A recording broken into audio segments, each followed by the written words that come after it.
병들어 죽으시고 장사된 지 사흘 만에 죽은 자 가운데서 다시 살아나셨으며 하늘에 오르시어 전능하신 아버지 하나님 우편에 앉아 계시다가 거기로부터 살아있는 자와 죽은 자를 심판하러 오십니다.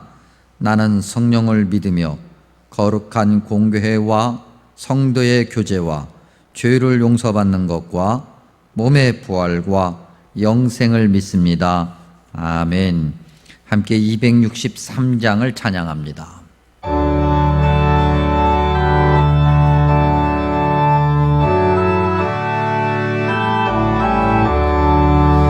이 세상 험하고 나비록 약하나 늘 기도 힘쓰며 큰 권능 얻겠네. 주의 은혜로 대속받아서 비와 같이 붉은 죄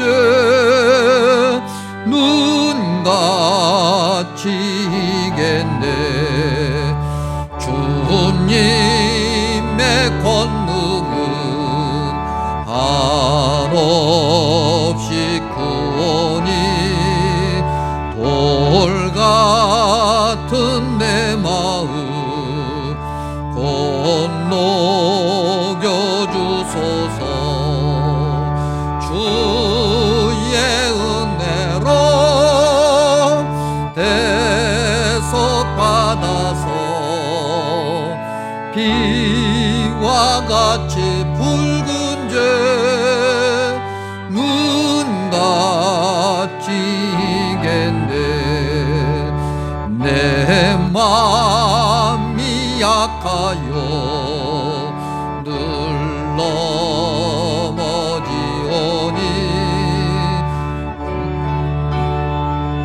주임 주사 굳세게 하소서. 주의 은혜로 대속받아서 비와 같이 붉은 죄 눈같이 이겠네. 죄사함 받은 후 새 사람 되어서 주 앞에 서는 날 늘 찬송하겠네. 주의 은혜로 대속받아서 비와 같이 붉은 죄 눈같이 사절 죄사함 받은 후 죄사함 받은 후 새 사람 되어서 주 앞에 서는 날 늘 찬송하겠네. 주의 은혜로 대속받아서 비와 같이 붉은 죄 눈같이 이겠네. 아멘.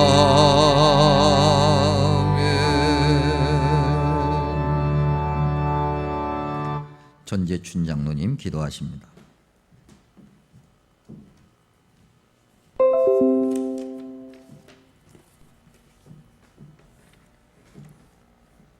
찬양과 영광을 영원토록 받으시기에 합당하신 하나님 아버지, 저희를 택하여 주님 자녀 삼아주시고 그 사랑 안에 살게 하시니 감사합니다. 한 주간에도 평안케 지켜주시고 복된 성일에 주님 성전을 사모하는 백성들이 영상을 통하여 예배하도록 도와주신 은혜에 감사를 드립니다. 이 시간 신령과 진정으로 하나님께서 기뻐하시는 예배 드리도록 인도하여 주옵소서.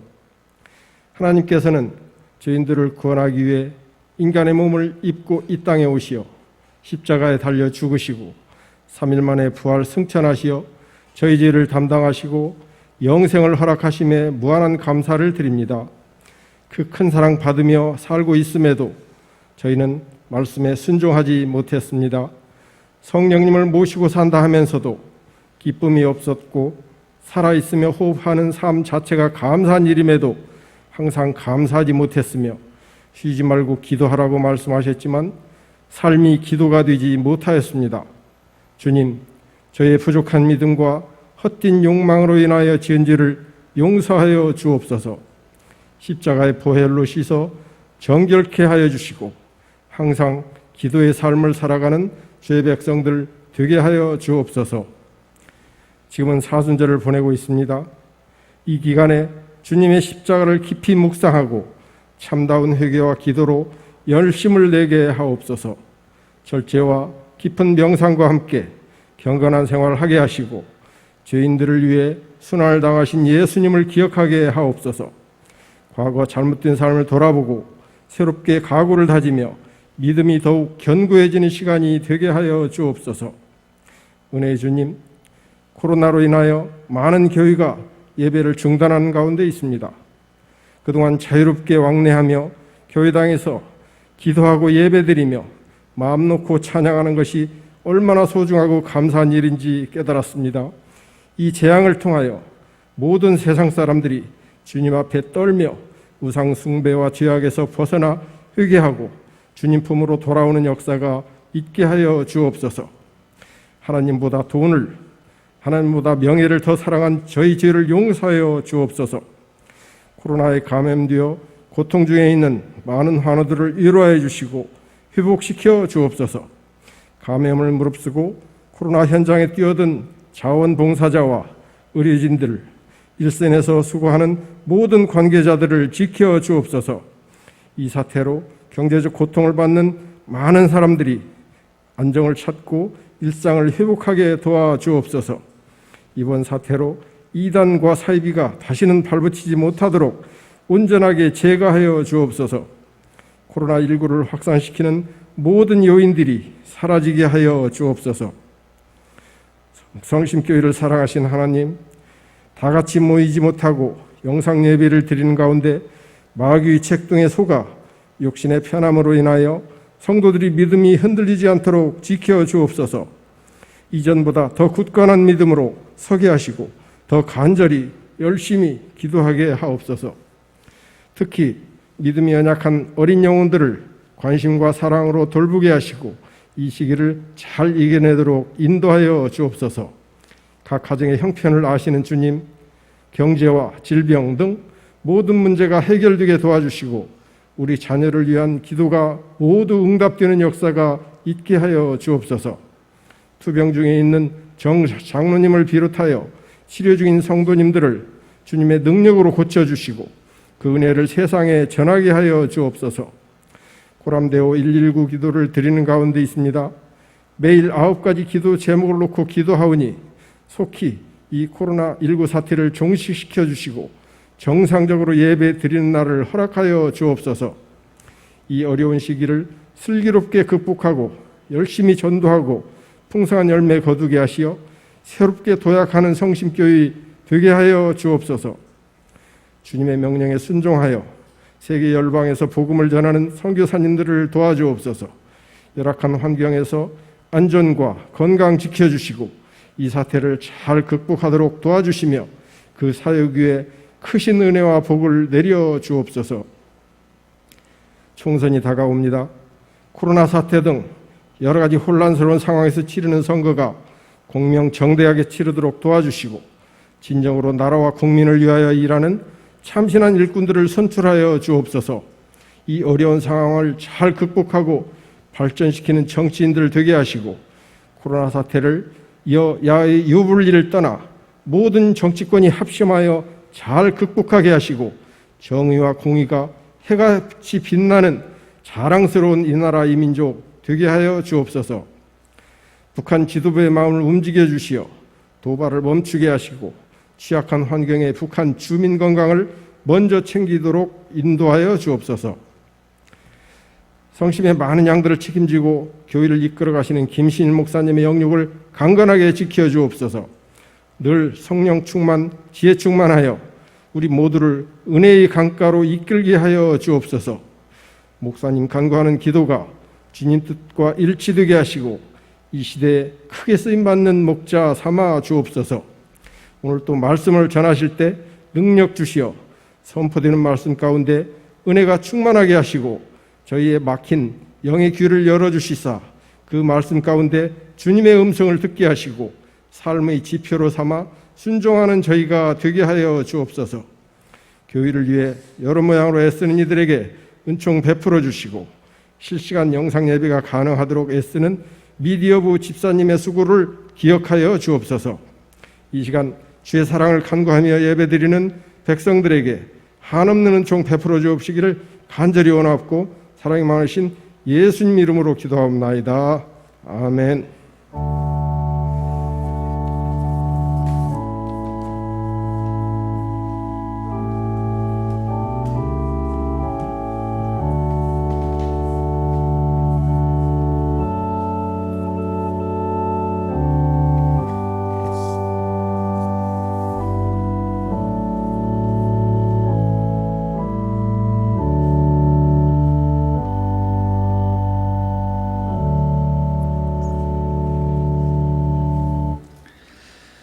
예, 사랑하는 성심교회 교우 여러분, 각각 가정에서 예배드리는 교우 여러분, 이 시간 우리 좀 가족끼리지만은 그래도 서로 축복하는 시간을 가졌으면 좋겠습니다. 한번 바라보시면서 축복합니다. 서로 인사합니다. 예, 축복합니다. 가정에 있는 여러분들을 축복합니다. 예. 자, 오늘가 사순절 다섯째 주일 예배를 드리고 있습니다. 여러분들께서 지금 영상으로 예배드리시면서 지금 교회 소식을 듣고 계시는데 사순절 다섯째 주일이라고 하는 것 꼭 기억하시기 바라고요. 다음 주가 종료주일입니다. 종료주일 원래는 성찬 예식이 있는데 이번에는 성찬 예식을 할 수 없을 것 같고요. 종료주일이 지나고 나면 곧바로 다음 주 월요일부터 한 주간이 고난주간이 됩니다. 고난주간 매년 우리가 특별 새벽기도를 했었는데 특별 새벽기도가 이번에 이루어질 수가 없고요. 다만 여러분들이 각각 가정에서 특별히 더욱더 기도하시면서 매년 우리가 그랬던 것처럼 한 끼씩 금식 기도하게 했습니다. 그리고 그 금식한 그건 헌금하시면 교회 예산으로 들어오지 않고 전액 사회에 필요한 곳, 특별히 지금 코로나19로 인해서 여러 곳에서 필요한 것들이 많은데 그런 곳에 사용이 되겠습니다. 바라기는 우리가 이제 온전히 함께 모여서 예배 드리는 것 시간이 곧바로 회복될 수 있기를 바랍니다. 여러분들께서 그때 그런 귀한 헌금 이렇게 하나님께 드리셔서 이것이 하나님의 영광이 될 수 있도록 함께 해주시기 바랍니다. 자, 그 다음에 매일 기도회. 여러분들 매일 기도회 조장님들은 거듭거듭 말씀드립니다만 시간 잘 확인하셔서 요일 확인하셔서 조원들에게 시간을 알려주시고 각각의 자리에서 그 시간에 꼭 같이 기도할 수 있도록 함께 해주시고 각 선교회 땅밟기 기도 특별히 4월달은 이제 다음 주부터 4월달인데 90 여전대, 56 여전대, 78 여전대죠. 그래서 5, 6, 7, 8, 90 꼭 기억하시고 기도해 주시고 그 다음에 선교회 임원들 중심으로 해서 기도가 이루어지고 나면 목사님에게 황 목사님에게 꼭 알려주시기 바랍니다. 그 다음에 교우들 가운데서 환우들이 있습니다. 위에서 여러분들 기도해 주시기 바랍니다. 특별히 병약하신 분들이 자리에서 빨리 박차고 일어날 수 있도록 무엇보다도 우리 교우가 아니지만은 코로나19로 인해서 힘들어하는 모든 분들이 빨리 육신의 건강을 얻을 수 있도록 기도해 주시기 바랍니다. 우리는 계속해서 온라인 예배를 드리고 있습니다. 사회적 책임을 다하기 위해서 온라인 예배를 드리고 있는데 여러분들 좀 문자가 자주 가더라도 그걸 잘 확인하셔서 URL 주소 잘 눌러서 여러분들 예배에 어려움이 없도록 함께 해 주시기 바랍니다. 성경 읽기 주보에 순서 나와 있습니다. 여러분들 홈페이지 들어오시면 www.sspck.net 거기 들어오시면 주보 소식 볼 수 있습니다. 거기에 성경 읽기 표도 다 기록이 되니까 잘 따라가시기 바랍니다. 자, 그 외에 혹시 더욱더 궁금하신 거라든지 또 이렇게 저렇게 확인하실 거 있으면 교회로 전화 주시면 자세히 안내해 드리겠습니다. 이상 광고 마칩니다. 이 시간 봉헌 시간입니다. 우리 함께 일어나셔서 50장 1절 찬양하며 봉헌하겠습니다.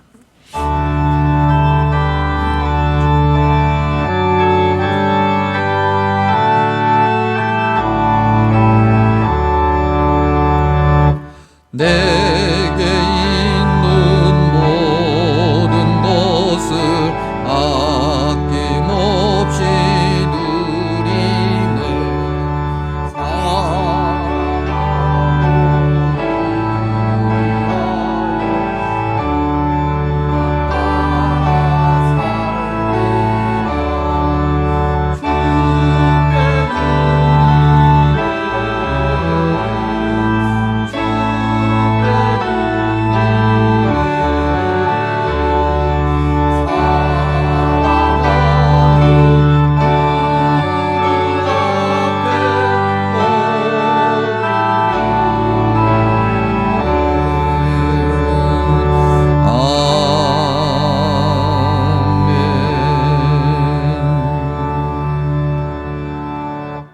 천지를 창조하시고 지금도 다스리시는 여호와 하나님, 계속되는 바이러스로 삶의 모든 부분이 힘들지만 이 모든 것이 사람의 탐욕과 창조 질서를 무너뜨리려는 교만에서 시작되었음을 고백하며 오직 십자가 은혜와 치유하심만을 사모하게 하시니 감사합니다.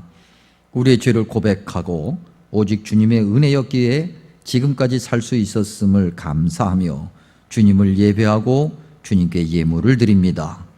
드리는 손길 위에 큰 복이 임하게 하여 주시옵소서. 삶의 감사의 고백이 가득하게 하시며 곤경 중에도 이길 수 있는 지혜와 능력을 허락하여 주시옵소서. 육신의 연약함을 치유하여 주시며 언제나 같은 믿음으로 동일한 자리에서 주님과 동행하게 하여 주시옵소서. 지금까지 그랬던 것처럼 주님께 드리는 이 예물이 바르게 사용될 수 있도록 주님 감찰하여 주시고 이끌어 주시옵소서. 그럴 때마다 세상의 교회를 통해 주님의 은혜를 알게 하여 주시옵소서. 이 모든 말씀 예수님의 이름으로 감사 축복 기도하옵나이다. 아멘.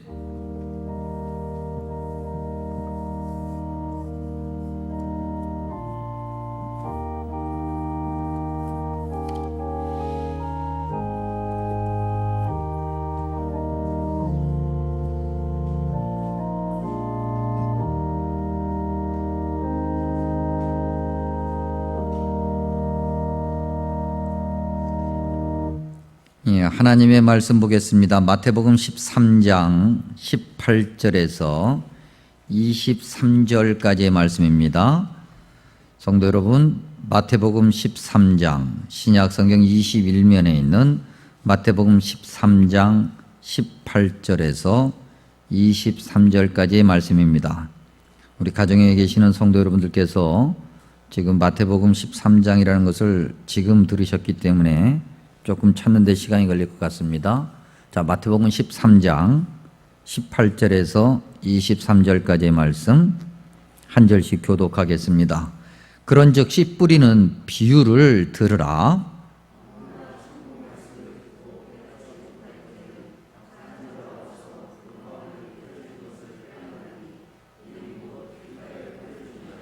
돌밭에 뿌려졌다는 것은 말씀을 듣고 즉시 기쁨으로 받되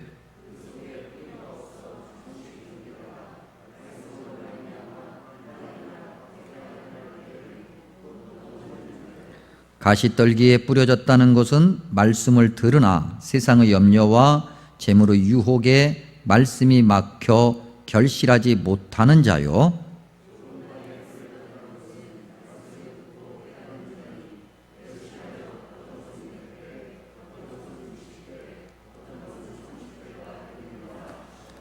아멘. 자, 이 시간 우리 지휘자로 섬기시는 두 분, 윤은조 지휘자님과 이소윤 지휘자님 나오셔서 하나님을 찬양하시겠습니다.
아멘.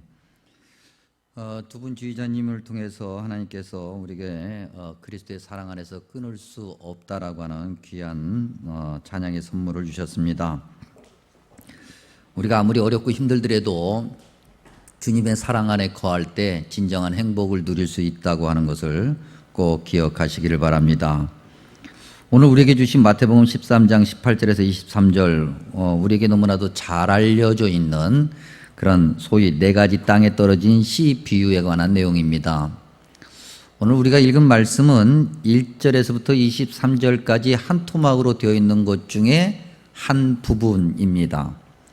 우리가 좀 이 구조를 좀 볼 필요가 있는데 1절에서 8절은 네 가지 땅에 떨어진 씨 비유 내용 그 시작이고요. 9절에서 17절은 이제 주님께서 그 비유를 듣는 이들 또 오늘 이 시대는 저와 여러분을 향해서 말씀을 제대로 보고 듣고 깨달아야 된다고 하는 것을 강조하고 계시고 그리고 이제 18절에서 23절 우리가 읽은 말씀이죠. 18절에서 23절은 그 비유를 설명하고 있는 내용으로 이루어져 있습니다.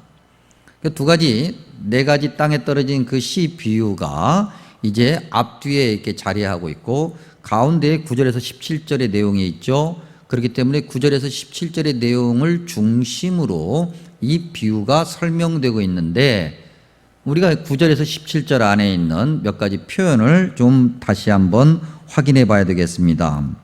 9절, 즉 네 가지 땅에 떨어진 그 씨 비유 그걸 주님께서 말씀하시면서 이제 9절에 뭐라고 말씀하시냐면 귀 있는 자는 들으라 그렇게 말씀하십니다. 귀가 없어서가 아니라 집중하고 듣고 순종하라고 하는 것을 강조하신 거죠. 그리고 13절에서는 보아도 보지 못하고 들어도 듣지 못하며 깨닫지 못한다.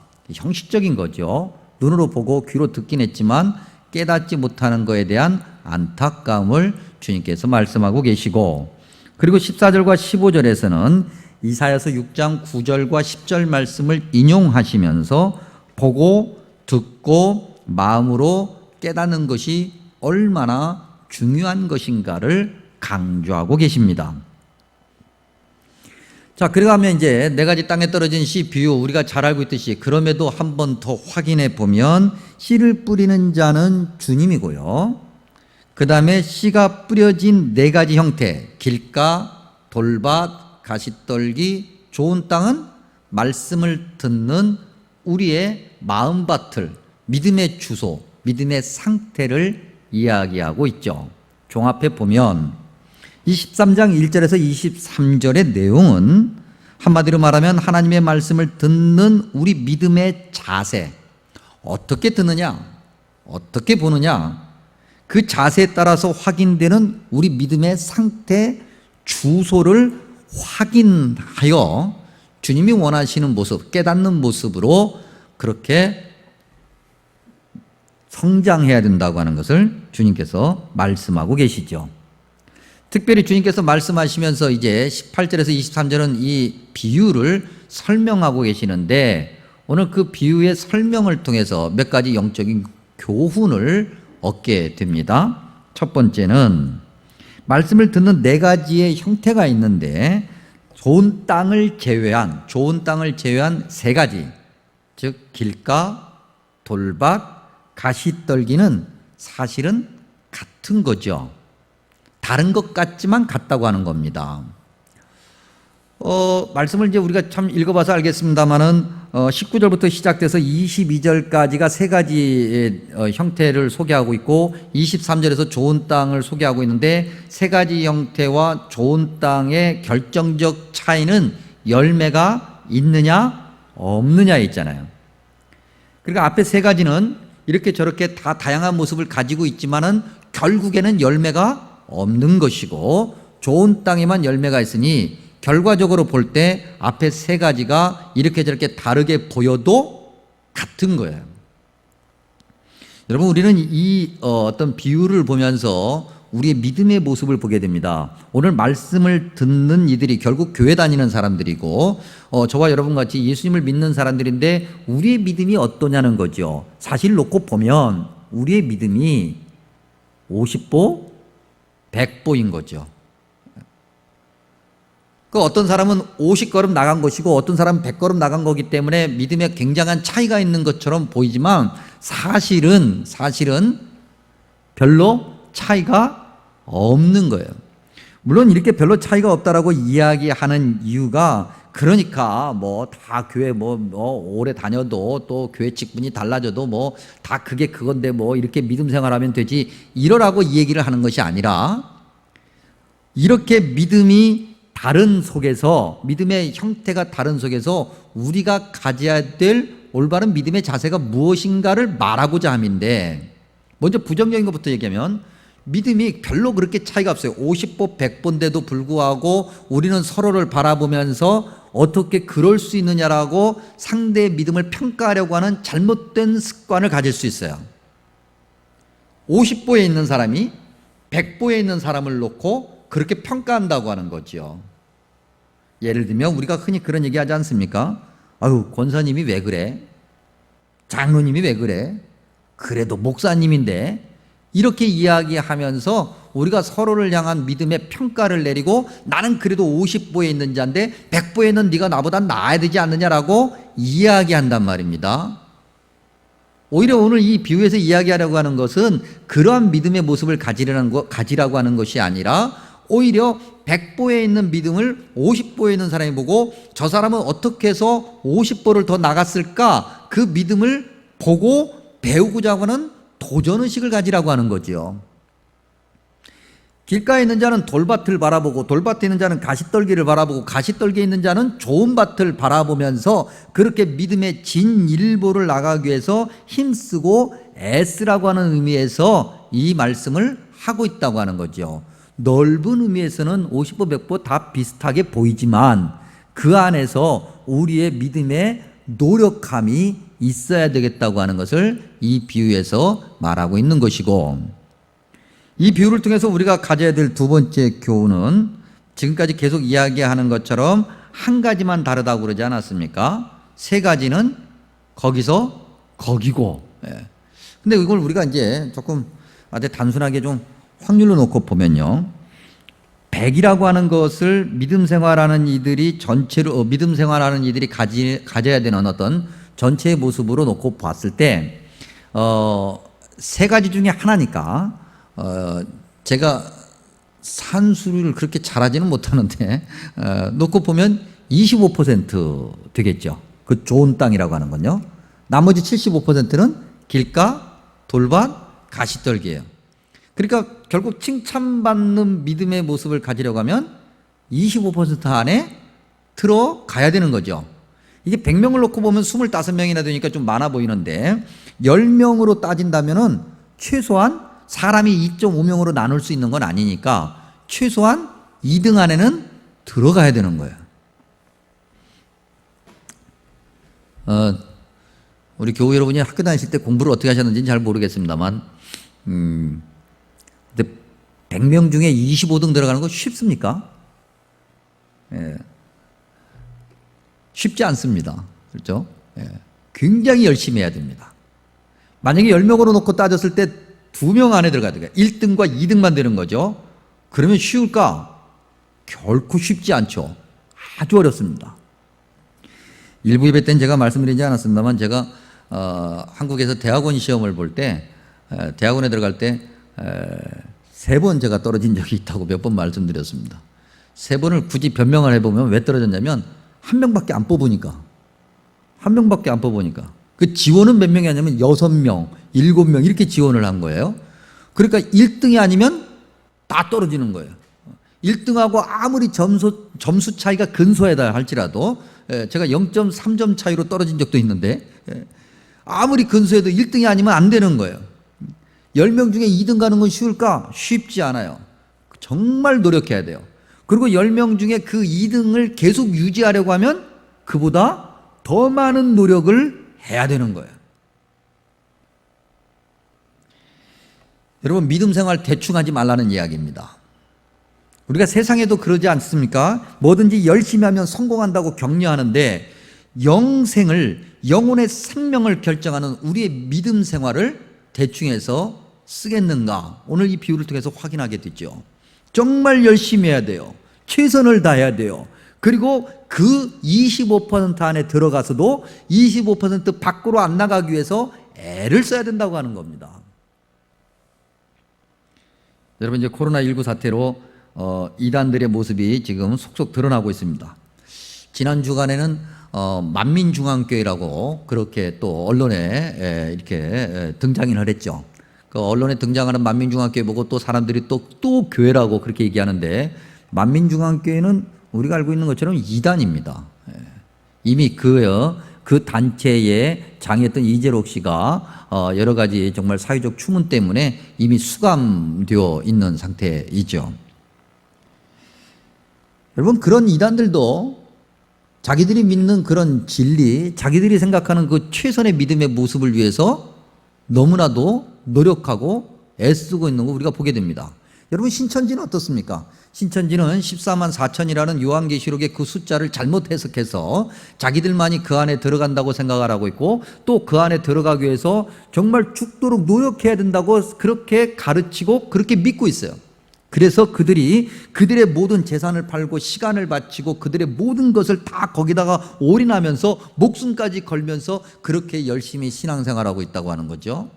그들 나름대로 진리가 아닌 것에 그렇게 열심을 내는데, 영원한 생명을 우리에게 주신 하나님 앞에서 우리의 믿음 생활을 어떻게 하고 있는가 우리가 확인해 봐야 되겠죠.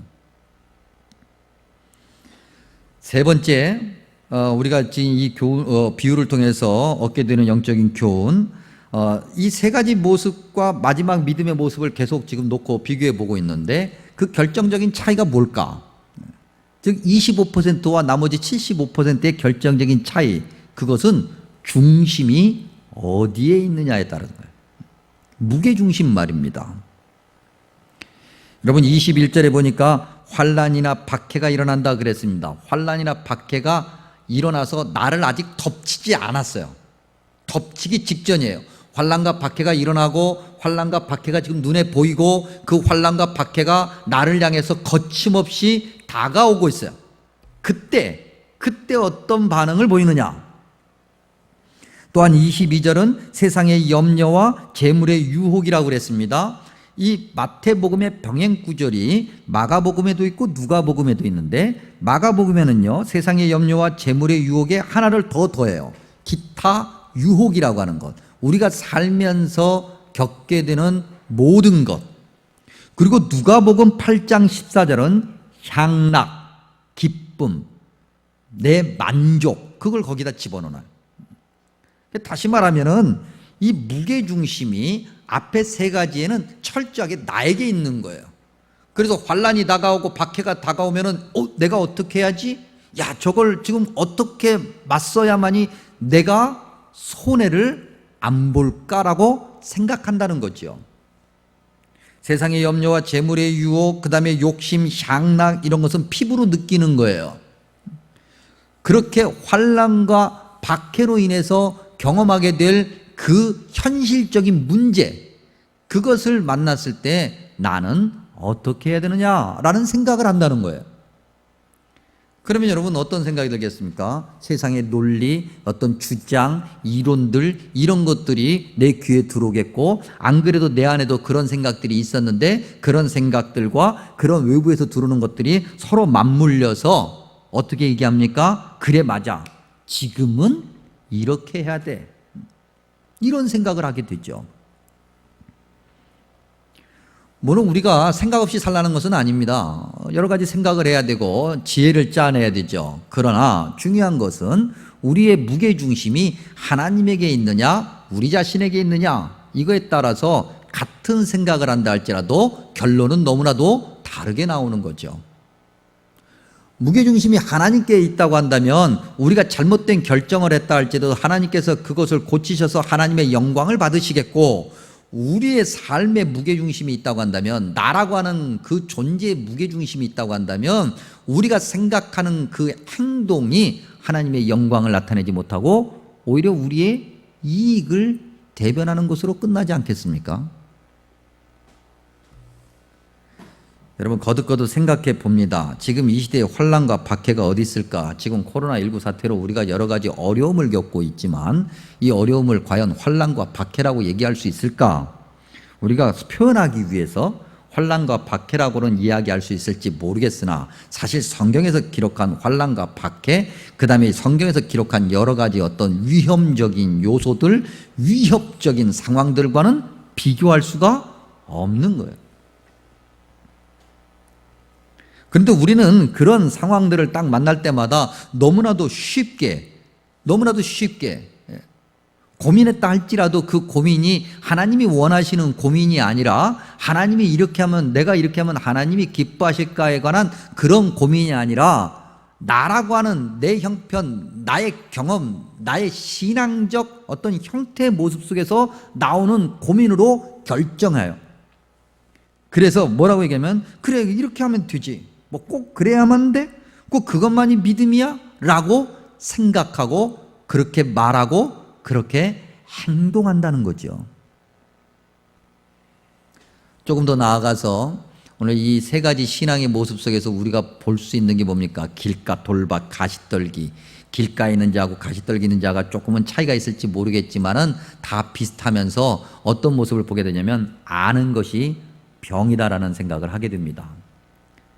교회 밖에 있는 사람들 중에서도 교회에 대해서 이렇게 저렇게 조금 주워들은 것이 있어서 말하고는 하는데, 심지어는 교회 안에 있는 우리조차도 신앙생활을 오래 했었고 이렇게 저렇게 직분을 가지고 있기 때문에, 또 우리가 성경에 대해서 읽어서 알고 있고 들어서 아는 것이 있기 때문에 이렇게 저렇게 자꾸 우리의 생각이 마치 하나님의 생각인 양, 성경에서 얘기하는 진리인 양 말하곤 할 때가 있다는 거지요. 지난주에 말씀 준비하면서 제가 우연히 인터넷 무엇을 검색하다가 봤는데, 뭐 제가 이건 실명 거론해도 될 것 같아요. 워낙 뭐 유명한 분이니까. 도올 김용옥 씨 말입니다. 이분이 뭐 TV에서 무슨 강연을 하는 프로그램이 또 있는가 봐요. 근데 거기에서 무슨 얘기를 했냐면 제사에 관한 이야기를 한 거예요. 제사. 그러면서 구약에도 제사 있다 이거죠. 정말 마음이 답답합니다. 예. 그게 좀 안타까운 건, 좀 우리가 우리말을 좀 번역할 때, 우리말로 성경을 번역할 때 그 특별히 레위기를 예를 들면 제사의 종류가 굉장히 많이 있잖아요. 그 제사라는 단어를 예배라는 단어로 바꿔 써야 되는 거예요. 우리 문화 속에서 제사 그러면 무엇이 먼저 떠오릅니까? 조상 앞에 엎드려서 이거부터 생각하잖아요. 이게 제를 올리는 그거부터 생각하기 때문에 예배라는 단어로 바꿔 써야 돼, 사실은. 근데 구약에도 어쨌든 제사라는 것이 있다는 거죠. 그래서 오늘 조상에게, 우리 돌아가신 부모님에게 제사 드려도 된다는 거예요. 여러분, 성경에서 부모님을 거역하라고, 돌아가신 부모님 필요 없다고 그래서 제사 드리지 말라는 건 아닙니다. 그 제사를 드리지 말라고 하는 거, 그렇게 죽은 자 앞에서 엎드리지 말라고 하는 것은 또 다른 의미가 있는 거예요. 근데 그건 이야기하지 않고 구약에도 단어적으로 제사가 있다는 거죠. 거기다 하나 더 붙이는 것이 천주교는 제사 드린대요. 방송이 문제예요. 방송이. 방송에 있는 그런 관계자들이 말이죠, 신앙적, 신학적, 성경적 검증을 할 수 있는 그런 사람들이 아니니까, 그런 사람들이 그런 어떤 대단한 논리성을 가지고 있는 분을, 또 어떤 주장과 설득력을 가지고 있는 분을 그렇게 명강사라고 모셔놓고 그런 이야기를 하고 있으니 그 아는 게 병이죠. 여러분, 우리가 이 비유를 우리가 읽기는 이 지금 18절부터 읽었습니다만 1절에서 7절, 특별히 이 세 가지 길가, 돌박, 가시떨기를 이야기하는 이 세 가지의 비유를 이제 마무리하는 그 13장 7절에 이런 말씀이 있습니다. 가시가 자라서 기운을 막았다.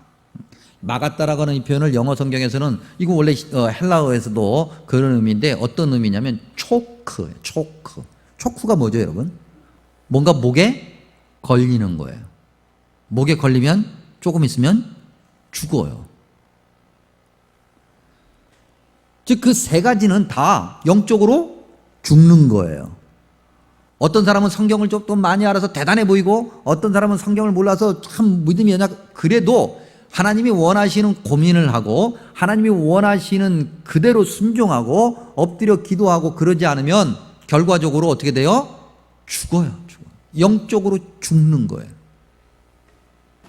믿는 자로서 하나님의 백성으로서 우리가 완벽할 수는 없겠지만 그래도 우리가 고민하는 것이 하나님이 원하시는 것인가 아닌가, 여기서부터 출발해야 된다는 거예요. 과연 우리가 이렇게 하면 하나님이 기뻐하실까 아닐까? 그저 우리의 생각과 우리의 경험, 심지어는 우리의 신앙의 경험부터 앞세우는 것이 아니라 철저하게 하나님이 좋아하시는 것이 무엇일까를 고민하는 자가 결국 좋은 땅이 된다고 하는 거죠. 이제 마지막으로 우리는 그 좋은 땅에 대해서 살펴보고자 합니다. 좋은 땅을 말씀을 듣고 깨닫는 자라고 이야기합니다. 이미 이 비유를 시작할 때 길가에 뿌려진 자는 말씀을 듣고 깨닫지 못하는 자다 그랬고, 말씀을 들었음에도 불구하고 깨닫지 못하는 자는 길가나 돌밭이나 가시떨기나 마찬가지예요. 그런데 말씀을 듣고 깨닫는 자는 좋은 땅이 되는데, 깨닫는다는 것이 무엇일까? 글자 그대로 의미는 함께 있다는 거예요.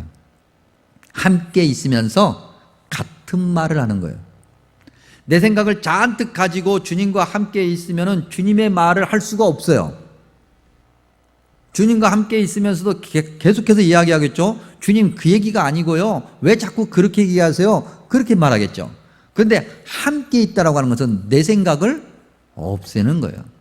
우리가 연약해서 우리의 생각이 자꾸 떠오르겠지만 그래도 주님께서 성경을 통해서 말씀하신 대로 순종하는 것, 그것이 주님과 함께 있는 것이고 그것이 깨닫는 것이에요. 100배, 60배, 30배, 이건 또 뭘까?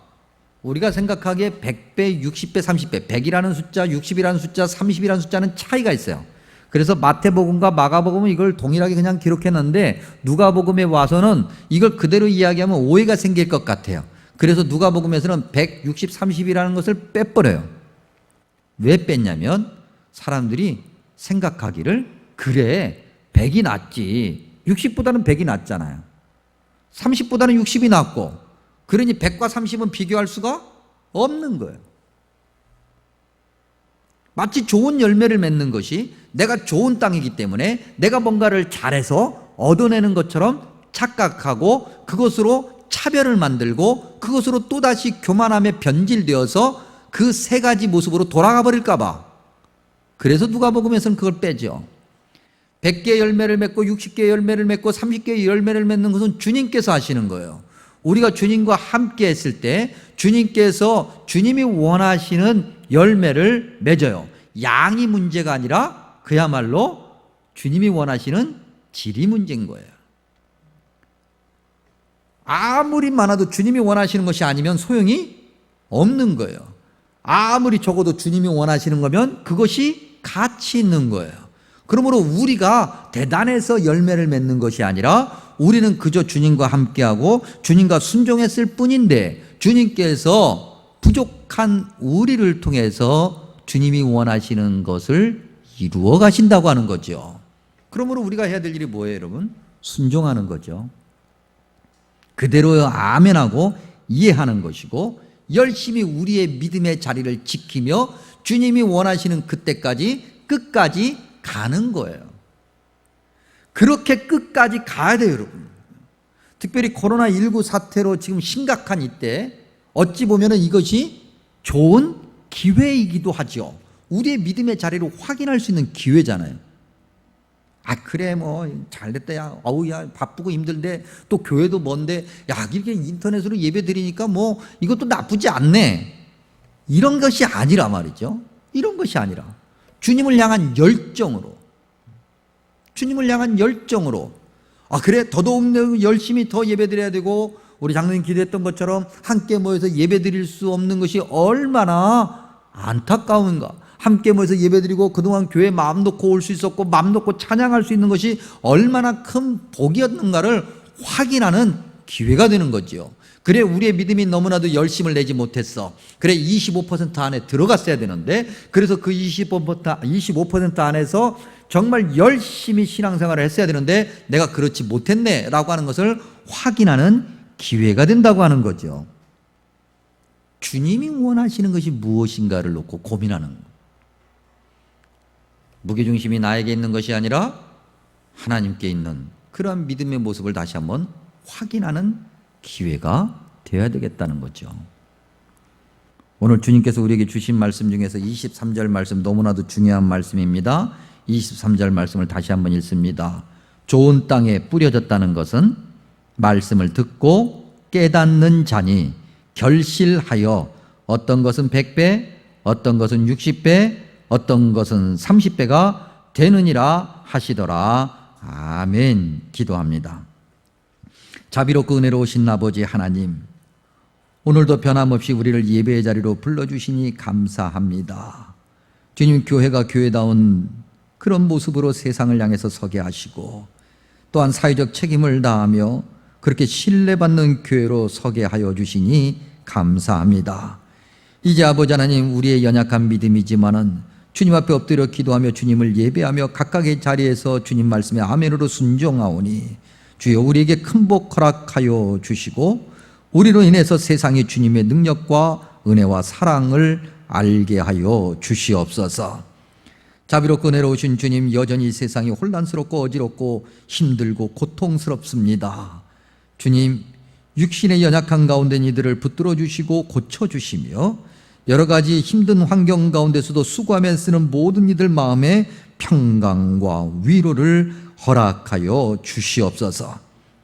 삶의 여러 가지 어려운 경제적인 문제를 주님 잘 이겨낼 수 있도록 주님 지켜주시고 또한 이 어려움이 하루빨리 정리되고 끝날 수 있도록 함께하여 주시옵소서. 자비롭고 은혜로우신 아버지 하나님, 오늘도 예배의 자리에 있게 하시니 감사합니다. 함께 모여 예배 드릴 수 없음이 얼마나 안타까운지요. 함께 모여서 예배 드리며 성도 간 서로 바라보며 위로하며 격려하며 주님이 원하시는 모습으로 더욱더 성장하고 성숙해 주님이 원하시는 열매를 맺을 수 있는 교회가 되게 하여 주시옵소서. 우리의 언행을 주님 지켜주시며 주님이 원하시는 귀한 복을 누리는 자들이 되게 하시고 그 복을 세상이 부러워하여 주님 앞에 나올 수 있도록 은총에 은총을 더하여 주시옵소서. 예수님의 이름으로 간절히 기도하옵나이다. 아멘. 우리 함께 일어나셔서 359장 말씀 생각하며 찬양합니다.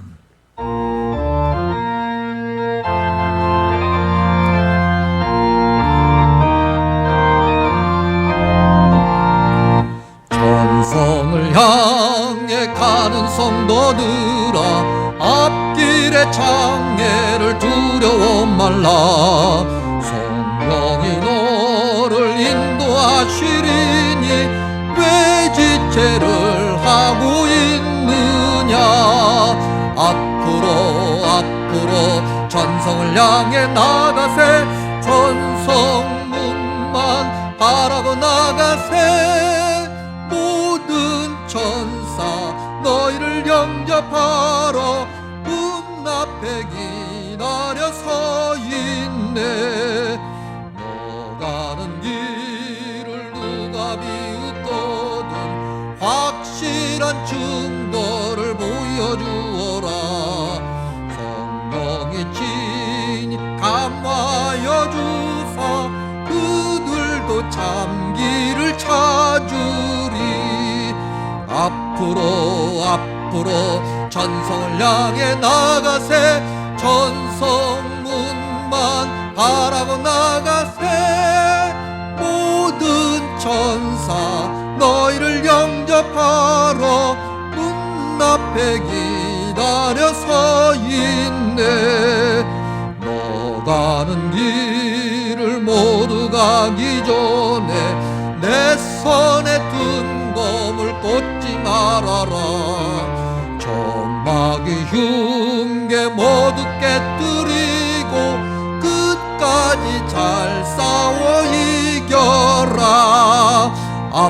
앞으로 전성을 향해 나가세. 전성문만 바라보 나가세. 모든 천사 너희를 영접하러 문 앞에 기다려 서 있네. 아멘. 지금은 우리 주 예수 그리스도 은혜와 하나님 아버지 크신 사랑과 성령의 교통하심이 말씀 앞에 무릎을 꿇고 끝까지 주님이 원하시는 믿음의 모습을 유지하고자 결심하는 주의 귀한 백성들과 여전히 고통 가운데서 주님의 은총을 바라보며 그렇게 부르짖는 이 세상 구석구석과 함께 모여 기도하는 교회와 이 나라 이 민족 위에 영원히 함께 하시기를 간절히 축원하옵나이다. 아멘.